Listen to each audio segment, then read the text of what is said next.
Bonjour les amis de ma page Facebook Passion Maquette et Diorama 1.35. Voici la deuxième partie d'une vidéo assez attendue sur la réalisation d'un arbre 1.35. Les sons du temps au temps. Donc nous allons continuer la réalisation du tronc à l'aide d'une pâte à modeler durcissant à l'air. Là, qui est celle-ci, Plastirol, que j'ai depuis des années, qui avait donc durci toute seule.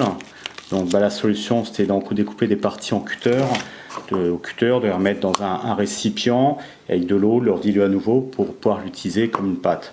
Donc on a mis donc plusieurs couches successives, donc à la fois sur le tronc pour donner une certaine épaisseur et puis sur les branches.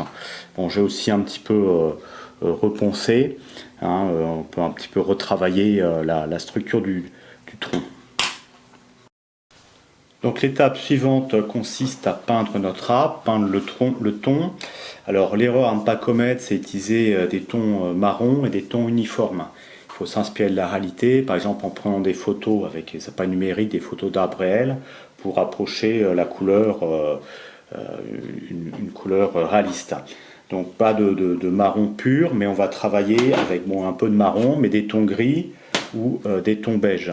Ce qui est important, c'est de rechercher la richesse chromatique, c'est-à-dire que la multiplicité des nuances de couleurs sur la même pièce. Parce que l'erreur qu'on fait quand on est débutant, quand on peint une maquette, que ce soit un véhicule, une figurine ou des décors, c'est qu'on peint de façon monochrome, avec une seule teinte. Et c'est ça qui donne cet aspect plat, cet aspect jouet, cet aspect vraiment amateur. Donc multiplier les nuances de couleurs sur une même pièce, c'est aussi ce que nous aidera à faire les opérations de patine, telles que le jus, la vis, dry brush. Accéder à une richesse chromatique, une richesse de couleurs.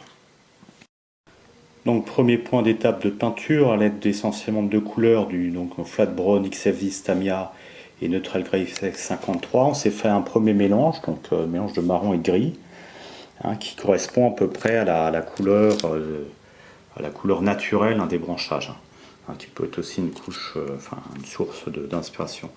Donc à l'aide d'un pinceau à poil souple, j'ai commencé à peindre donc les branchages du côté qui se verra le moins, le côté hors du ramas. Mon pinceau à poil souple pour éviter des dégâts, c'est-à-dire casser des aimants de branchage qui restent très fragiles. Bon, j'en ai cassé quand même un petit morceau. Il faut prévoir un branchage touffu parce qu'il y aura effectivement de la perte en cours de peinture et de manipulation. Voilà, nouveau point d'étape, on a pu repeindre les branchages, il va rester le tronc. Donc avec une nouvelle nuance de peinture, nous avons ajouté une couleur à notre palette, donc Medium Grey XF20 Tamiya, donc pour nous faire un mélange un peu plus clair, mais toujours dans les tons qui vont être gris légèrement marron. Donc avec ça, on va attaquer la peinture du tronc pour une première couche. Donc à l'aide de la couleur kaki XF49 Tamiya, on a pratiqué un premier brossage à sec sur le tronc et puis sur les branches pour donner donc un peu de relief et toujours ajouter des nuances. Au pinceau souple de préférence, sinon attention la casse.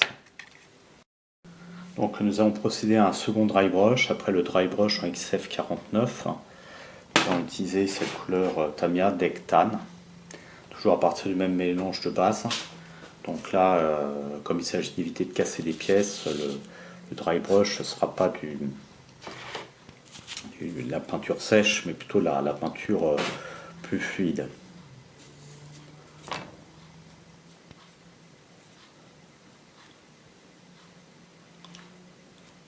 Donc on va essayer délicatement d'ajouter quelques nuances plus claires à notre arbre. Voilà, donc on a pu travailler avec des dry brush, travailler les nuances et le relief de notre arbre, toujours en étant dans les tons plutôt grisâtres que marron.